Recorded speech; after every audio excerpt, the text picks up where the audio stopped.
ನಾನೀಗ ಶಿವಮೊಗ್ಗದ ಗಾಂಧಿ ಬಜಾರ್ನಲ್ಲಿದ್ದೀನಿ. ಮೊದಲು ಇಲ್ಲಿ ವ್ಯಾಪಾರ ಮಾಡಲಿಕ್ಕೆ ಗ್ರಾಹಕರು ಕೂಡ ಬಂದಿದ್ದಾರೆ. ಅವರು ಕೂಡ ವ್ಯಾಪಾರ ವಹಿವಾಟನ್ನು ನಡೆಸ್ತಾ ಇದ್ದಾರೆ. ನಾನು ಈ ಗ್ರಾಹಕರನ್ನಲ್ಲೂ ಕೇಳ್ತೀನಿ. ಮೊದಲನೇದಾಗಿ ಚಿನ್ನದ ಮೇಲಿನ ಹೂಡಿಕೆಯನ್ನು ಕಡಿಮೆ ಮಾಡಿ ಅಂತ ಹೇಳಿದ್ದಾರೆ. ನೀವು ಈಗ ಚಿನ್ನ ಖರೀದಿಗೆ ಬಂದಿದ್ದು ಏನು ಅನಿಸ್ತಾ ಇದೆ? ಚಿನ್ನದ ಬೆಲೆ ಕಡಿಮೆ ಆಗಲೇಬೇಕು. ಸೌಕರ್ಯರು ಇರ್ತಾರೆ, ಬಡವರು ಇರ್ತಾರೆ, ಎಲ್ಲರ ಬಗ್ಗೆ ನೋಡಿ ಚಿನ್ನ ಕಡಿಮೆ ಮಾಡಲೇಬೇಕು ದರ.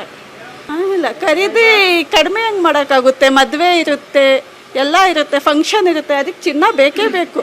ಹಂಗಾದ್ರೆ ಚಿನ್ನ ಖರೀದಿಸೋದಕ್ಕಾಗಲ್ಲ. ಈಗ ಮೋದಿ ಅವ್ರ ಹೇಳಿಕೆ ನಂತರದಲ್ಲಿ ಚೆನ್ನಾಗಿ ನಡೀತಾ ಇದೆಯಾ? ಗ್ರಾಹಕರು ಹೆಚ್ಚಿನ ಸಂಖ್ಯೆಯಲ್ಲಿ ಬರ್ತಾ ಇದೆಯಾ ಅಥವಾ ವಹಿವಾಟು ಜಾಸ್ತಿ ಆಗಿದೆಯಾ, ಕಡಿಮೆ ಆಗಿದೆ, ಏನಾಗಿದೆ ಸರ್?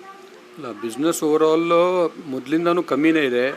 ಈಗ ಮೋದಿಯವ್ರು ಹೇಳಿದ್ದು ನಂತರ ಸ್ವಲ್ಪ ಎಫೆಕ್ಟು ಸ್ವಲ್ಪ ಲೈಟಾಗಿ ಎಫೆಕ್ಟ್ ಅನಿಸ್ತಾ ಇದೆ. ಬಟ್ ಇನ್ನೂ ಟೈಮ್ ತೊಗೊಳುತ್ತೆ ಎಫೆಕ್ಟ್ ನೋಡಲಿಕ್ಕೆ. ಇನ್ನೊಂದು ವಾರ ದಿವಸ ಟೈಮ್ ತೊಗೋಬೋದು.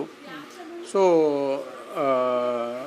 ಈಗ ಮೋದಿಯವ್ರು ಹೇಳಿದ್ದಕ್ಕೆ ಲೆಕ್ಕದಲ್ಲಿ ಅವರು ಒಂದು ರೀತಿ ಒಳ್ಳೆ ಲೆಕ್ಕಕ್ಕೆ ಹೇಳಿದ್ದಾರೆ. ಅಂದರೆ ಈಗ ಇಂಡಿಯನ್ ಕ್ಯಾಶ್ ಡೆಫಿಸಿಟ್ ಕಮ್ಮಿ ಆಗ್ತಾ ಇದೆ, ಇಂಪೋರ್ಟ್ಗಳು ಜಾಸ್ತಿ ಆಗ್ತಾ ಇದೆ. ಈಗ ನಾವು ಗೋಲ್ಡ್ ಬರಬೇಕಂದ್ರೆ ಬೇರೆ ನಮಗೇನು ದಾರಿ ಇಲ್ಲ, ನಾವು ಇಂಪೋರ್ಟೇ ಮಾಡಬೇಕು ಗೋಲ್ಡಿಗೆ. ಸೊ ಈಗ ಆ ಲೆಕ್ಕದಲ್ಲಿ ಇಂಪೋರ್ಟ್ ಜಾಸ್ತಿ ಆಗ್ತಾ ಇದೆ, ಎಕ್ಸ್ಪೋರ್ಟ್ ನಮ್ಗೆ ಕಮ್ಮಿ ಆಗ್ತಾ ಇದೆ.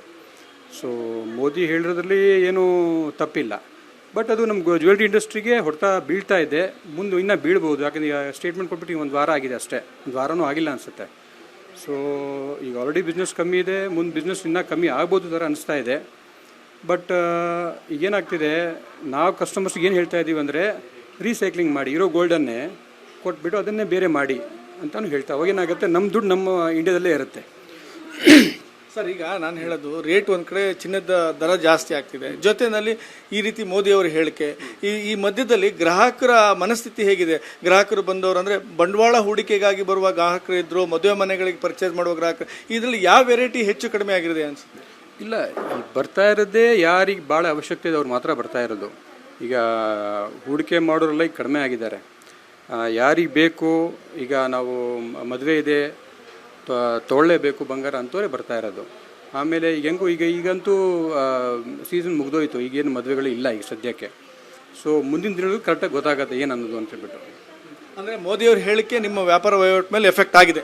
100% ಎಫೆಕ್ಟು ಈಗ 4 ದಿವಸ ಆಗಿದೆ, ಎಫೆಕ್ಟ್ ನೋಡ್ತಾ ಇದ್ದೀವಿ.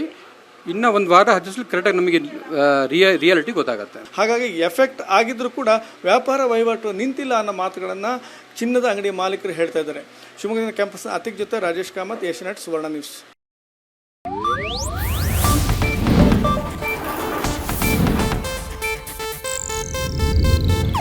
ಇದು ಏಷ್ಯಾನೆಟ್ ನ್ಯೂಸ್ ನೆಟ್ವರ್ಕ್ ಪ್ರಸ್ತುತಿ.